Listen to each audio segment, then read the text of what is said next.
Syrup ಸೇವಿಸಿ ಮಕ್ಕಳ ಸರಣಿ ಸಾವಾಗಿತ್ತು.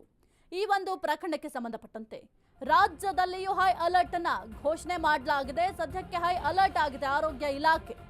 ಕೆಮ್ಮಿನ ಸಿರಪ್ ಸೇವಿಸಿ ಮಕ್ಕಳ ಸರಣಿ ಸಾವಾಗಿತ್ತು. ಈ ಒಂದು ಪ್ರಕರಣಕ್ಕೆ ಸಂಬಂಧಪಟ್ಟಂತೆ ರಾಜ್ಯದಲ್ಲಿಯೂ ಕೂಡ ಹೈ ಅಲರ್ಟ್ ಆಗಿದ್ದಾರೆ ಆರೋಗ್ಯ ಇಲಾಖೆ. ಎಲ್ಲಾ ಬ್ರ್ಯಾಂಡ್ ಕಾಫ್ ಸಿರಪ್ಗಳ ಸ್ಯಾಂಪಲ್ ಅನ್ನ ಸಂಗ್ರಹ ಮಾಡಲಾಗಿದೆ. ರಾಜ್ಯಕ್ಕೆ ಸರಬರಾಜು ಆಗ್ತಿರುವ ಕಾಫ್ ಸಿರಪ್ಗಳನ್ನ ಸಂಗ್ರಹ ಮಾಡಲಾಗಿದೆ. ಕಾಫ್ ಸಿರಪ್ಗಳನ್ನ ಟೆಸ್ಟ್ ಮಾಡಲು ಇಲಾಖೆ ಈಗ ಮುಂದಾಗಿದೆ. ಔಷಧಿ ನಿಯಂತ್ರಣ ಸರಬರಾಜು ಇಲಾಖೆಯಿಂದ ಪರೀಕ್ಷೆಯನ್ನ ಮಾಡಲಾಗುತ್ತೆ. ರಾಜ್ಯದ ಎಲ್ಲೆಡೆ ಕಾಫ್ ಸಿರಪ್ಗಳ ಸ್ಯಾಂಪಲ್ಗಳನ್ನ ಸ್ವೀಕಾರ ಮಾಡಲಾಗಿದೆ. ಅದರ ಪರೀಕ್ಷೆಯನ್ನು ಕೂಡ ಮಾಡಲಾಗುತ್ತೆ. ಕೆಮ್ಮಿನ ಸಿರಪ್ ಸೇವಿಸಿ ಮಕ್ಕಳ ಸರಣಿ ಸಾವಾಗಿತ್ತು. ಈ ಒಂದು ಪ್ರಕರಣಕ್ಕೆ ಸಂಬಂಧಪಟ್ಟಂತೆ ರಾಜ್ಯದಲ್ಲಿಯೂ ಕೂಡ ಹೈ ಅಲರ್ಟ್ ಆಗಿದ್ದಾರೆ ಆರೋಗ್ಯ ಇಲಾಖೆಯವರು.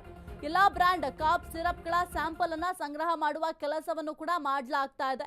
ಇನ್ನು ಅದೆಲ್ಲದರ ಬಗ್ಗೆ ಕೂಡ ಟೆಸ್ಟ್ ಅನ್ನ ಮಾಡ್ತಾರೆ. ಏನೆಲ್ಲ ಸಂಗ್ರಹ ಮಾಡಿರ್ತಾರಲ್ಲ ಕಾಫ್ ಸಿರಪ್ಗಳು, ಅದೆಲ್ಲದರನ್ನು ಕೂಡ ಟೆಸ್ಟ್ ಮಾಡಲಾಗುತ್ತೆ. ಔಷಧಿ ನಿಯಂತ್ರಣ ಸರಬರಾಜು ಇಲಾಖೆಯಿಂದ ಪರೀಕ್ಷೆ ಕೂಡ ಮಾಡಲಾಗುತ್ತೆ. ಯಾಕೆಂತಂದ್ರೆ ಸರಣಿ ಸಾವಾಗಿತ್ತು. ಬೇರೆ ಬೇರೆ ಕಡೆಯಲ್ಲಿ ಸರಣಿ ಸಾವುಗಳಾಗಿತ್ತು. ಮಕ್ಕಳ ಈ ಒಂದು ಸಾವಿಗೆ ಏನು ಕಾರಣ? ಈ ಕಾಫ್ ಸಿರಪೇ ಕಾರಣನಾ? ಹಾಗಾದ್ರೆ ಇದರಲ್ಲಿ ಅಂತ ಸಾವಿಗೆ ಕಾರಣ ಆಗುವಂತಹ ಅಂಶ ಏನಿದೆ ಅದೆಲ್ಲದರ ಬಗ್ಗೆ ಕೂಡ ಸದ್ಯಕ್ಕೆ ಪರೀಕ್ಷೆಯನ್ನ ಮಾಡಲಾಗುತ್ತೆ. ಇನ್ನು ಇಲ್ಲೂ ಕೂಡ ರಾಜ್ಯದಲ್ಲಿ ಹೈ ಅಲರ್ಟ್ ಅನ್ನ ಘೋಷಣೆ ಮಾಡಲಾಗಿದೆ. ಅಂತಂದ್ರೆ ಈ ಕಾಫ್ ಸಿರಪ್ ಬಳಕೆಯನ್ನ ಮಾಡಬೇಡಿ ಅಂತ ಸದ್ಯಕ್ಕೆ ಹೇಳಲಾಗಿದೆ. ಹಾಗಾಗಿ ಕೆಲವೊಂದಿಷ್ಟು ಸ್ಯಾಂಪಲ್ಗಳನ್ನ ಈಗ ಆಲ್ರೆಡಿ ಕಲೆಕ್ಟ್ ಮಾಡಿದ್ದಾರೆ. ಬೇರೆ ಬೇರೆ ಬ್ರ್ಯಾಂಡ್ಗಳ ಸ್ಯಾಂಪಲ್ಗಳೇನಿದ್ದಾವೆ ಅದೆಲ್ಲವನ್ನು ಕೂಡ ಕಲೆಕ್ಟ್ ಮಾಡುವ ಕೆಲಸವನ್ನ ಮಾಡಲಾಗಿದೆ. ಅದನ್ನ ಟೆಸ್ಟ್ ಮಾಡ್ತಾರೆ.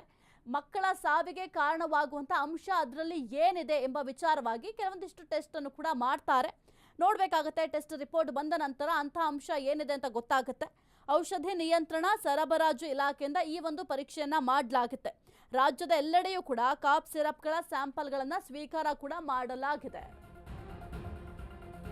ಕೆಮ್ಮಿನ ಸಿರಪ್ ಸೇವಿಸಿ ಮಕ್ಕಳ ಸರಣಿ ಸಾವಾಗಿತ್ತು. ಈ ಒಂದು ಪ್ರಕರಣಕ್ಕೆ ಸಂಬಂಧಪಟ್ಟಂತೆ ಇಂದು ಕೇಂದ್ರ ಆರೋಗ್ಯ ಇಲಾಖೆಯಿಂದ ಮಹತ್ವದ ಸಭೆಯನ್ನ ಮಾಡಲಾಗುತ್ತೆ. ಕೇಂದ್ರ ಆರೋಗ್ಯ ಸಚಿವ ಜೆ.ಪಿ. ನಡ್ಡಾ ನೇತೃತ್ವದಲ್ಲಿ ಈ ಒಂದು ಸಭೆಯನ್ನ ಮಾಡಲಾಗುತ್ತೆ. ಕೆಮ್ಮಿನ ಸಿರಪ್ ಬಳಸುವ ಬಗ್ಗೆ ಗೈಡ್ ಲೈನ್ ಅನ್ನ ಕೇಂದ್ರ ಹೊರಡಿಸಲಿದೆ. ಸಂಜೆ 4 ಗಂಟೆಗೆ ಜೆ.ಪಿ. ನಡ್ಡಾ ನೇತೃತ್ವದಲ್ಲಿ ಮಹತ್ವದ ಸಭೆ ಇರುತ್ತೆ. ಕೆಮ್ಮಿನ ಸಿರಪ್ ಸೇವಿಸಿ ಮಕ್ಕಳ ಸರಣಿ ಸಾವಾಗಿತ್ತು. ಈ ಒಂದು ಪ್ರಕರಣಕ್ಕೆ ಸಂಬಂಧಪಟ್ಟಂತೆ ಆರೋಗ್ಯ ಇಲಾಖೆ ಒಂದು ಕಡೆ ಎಲ್ಲಾ ಸ್ಯಾಂಪಲ್ಗಳಂದ್ರೆ ಎಲ್ಲಾ ಬ್ರ್ಯಾಂಡ್ಗಳ ಸ್ಯಾಂಪಲ್ ಅನ್ನ ಕಲೆಕ್ಟ್ ಮಾಡಿ ಪರೀಕ್ಷೆಗೆ ಒಳಪಡಿಸ್ತಾ ಇದೆ.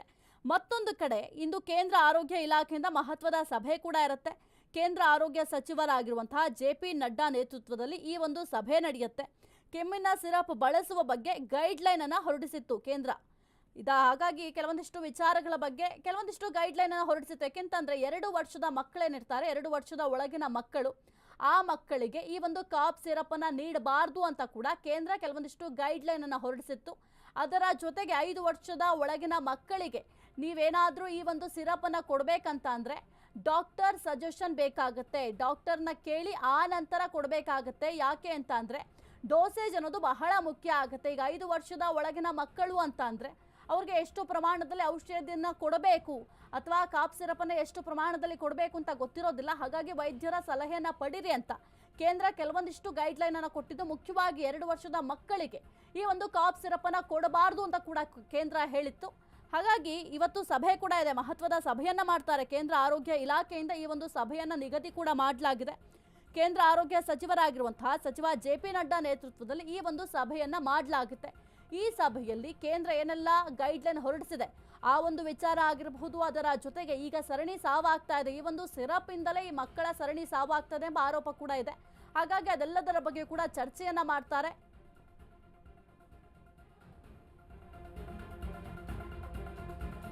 ಕೆಮ್ಮಿನ ಸಿರಪ್ ಸೇವಿಸಿ ಮಕ್ಕಳ ಸರಣಿ ಸಾವು ಪ್ರಕರಣಕ್ಕೆ ಸಂಬಂಧಪಟ್ಟಂತೆ ಕಾಫ್ ಸಿರಪ್ ಪ್ರಿಸ್ಕ್ರೈಬ್ ಮಾಡಿದ್ದ ವೈದ್ಯನನ್ನ ಬಂಧನ ಮಾಡಲಾಗಿದೆ. ಮಧ್ಯಪ್ರದೇಶದ ಮಕ್ಕಳ ವೈದ್ಯ ಪ್ರವೀಣ್ ಸೋನಿಯನ್ನ ಅರೆಸ್ಟ್ ಕೂಡ ಮಾಡಲಾಗಿದೆ. ತಮಿಳುನಾಡು ಮೂಲದ ಫಾರ್ಮಾ ಕಂಪನಿಯ ವಿರುದ್ಧ ಕೇಸ್ ಹಾಕಲಾಗಿದೆ. ಕೆಮ್ಮಿನ ಸಿರಪ್ ಸೇವಿಸಿ ಮಕ್ಕಳ ಸರಣಿ ಸಾವಾಗಿತ್ತು. ಈ ಒಂದು ಪ್ರಕರಣಕ್ಕೆ ಸಂಬಂಧಪಟ್ಟಂತೆ ಕಾಫ್ ಸಿರಪ್ ಪ್ರಿಸ್ಕ್ರೈಬ್ ಮಾಡಿದ್ದ ವೈದ್ಯನನ್ನ ಅರೆಸ್ಟ್ ಕೂಡ ಮಾಡಲಾಗಿದೆ.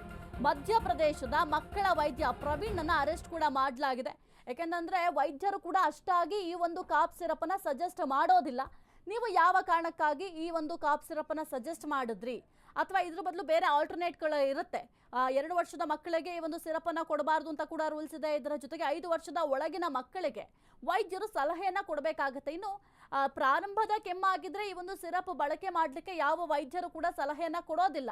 ಆದರೆ ನೀವು ಯಾವ ರೀತಿ ಇದೊಂದು ಸಜೆಷನ್ ಕೊಟ್ರಿ ಅಂತ ಸದ್ಯಕ್ಕೆ ಅರೆಸ್ಟ್ ಕೂಡ ಮಾಡಲಾಗಿದೆ. ಹಾಗಾಗಿ ಮಗುವಿನ ಪರಿಸ್ಥಿತಿ ಯಾವ ರೀತಿ ಇತ್ತು, ಮಗುವಿಗೆ ಯಾಕೆ ನೀವು ಈ ಒಂದು ಸಿರಪನ್ನು ಬರ್ಕೊಟ್ರಿ, ಅದೆಲ್ಲವನ್ನು ಕೂಡ ಪ್ರಶ್ನೆಯನ್ನ ಮಾಡ್ತಾರೆ. ಸದ್ಯಕ್ಕೆ ಇವತ್ತು ಮಹತ್ವದ ಸಭೆ ಕೂಡ ಇದೆ. ಕೇಂದ್ರ ಆರೋಗ್ಯ ಇಲಾಖೆಯಿಂದ ಈ ಒಂದು ಮಹತ್ವದ ಸಭೆಯನ್ನು ಆಯೋಜನೆ ಮಾಡಲಾಗಿದೆ. ಕೇಂದ್ರ ಈ ಮೊದಲೇ ಗೈಡ್ಲೈನ್ ಅನ್ನು ಹೊರಡಿಸಿತ್ತು. ಈ ಒಂದು ಕಾಫ್ ಸಿರಪ್ ವಿಚಾರವಾಗಿ ಗೈಡ್ಲೈನ್ ಅನ್ನು ಹೊರಡಿಸಿತ್ತು. 2 ವರ್ಷದ ಮಕ್ಕಳಿಗೆ ಈ ಒಂದು ಕಾಫ್ ಸಿರಪ್ ಕಡ್ಡಾಯವಾಗಿ ನೀವು ಕೊಡಲೇಬಾರ್ದು ಅಂತ ಕೂಡ ಹೇಳಿತ್ತು. ಇದರ ಜೊತೆಗೆ 5 ವರ್ಷದ ಮಕ್ಕಳಿಗೆ ಏನಾದರೂ ನೀವು ಈ ಕಾಫ್ ಸಿರಪನ್ನು ಕೊಡ್ತೀರಾ ಅಂತಂದರೆ ಡಾಕ್ಟರ್ ಸಜೆಷನ್ ಬೇಕಾಗುತ್ತೆ. ಡಾಕ್ಟರ್ ಹೇಳಿದ್ರೆ ಅಷ್ಟೇ ಕೊಡಬೇಕು. ಇನ್ನೇನಾದರೂ ಸ್ವಲ್ಪ ಪ್ರಮಾಣದಲ್ಲಿ ಕೆಮ್ಮಿತ್ತು ಅಂದ ಕ್ಷಣ ನೀವು ಈ ಸಿರಪನ್ನು ಕೊಡಬಾರ್ದು. ಅದಕ್ಕೆ ಬೇರೆ ಆಲ್ಟರ್ನೇಟ್ ಇರುತ್ತೆ, ಅದನ್ನು ಡಾಕ್ಟರ್ನ ಕೇಳಿ ಆ ನಂತರ ಸಿರಪನ್ನು ಕೊಡಬೇಕು ಅಂತ ಕೇಂದ್ರ ಗೈಡ್ಲೈನ್ ಕೂಡ ನೀಡಿತ್ತು. ಅದರ ಬೆನ್ನಲ್ಲೇ ಇವತ್ತು ಸಭೆ ಕೂಡ ಇದೆ. ಯಾಕೆಂತಂದರೆ ಸರಣಿ ಸಾವಾಗ್ತಾ ಇದೆ. ಈ ಒಂದು ಪ್ರಕರಣಕ್ಕೆ ಸಂಬಂಧಪಟ್ಟಂತೆ ಸದ್ಯಕ್ಕೆ ಮಹತ್ವದ ಸಭೆಯನ್ನು ಆಯೋಜನೆ ಕೂಡ ಮಾಡಲಾಗಿದೆ. ಕೇಂದ್ರ ಆರೋಗ್ಯ ಸಚಿವ JP ನಡ್ಡಾ ನೇತೃತ್ವದಲ್ಲಿ ಈ ಒಂದು ಸಭೆ ನಡೆಯುತ್ತೆ.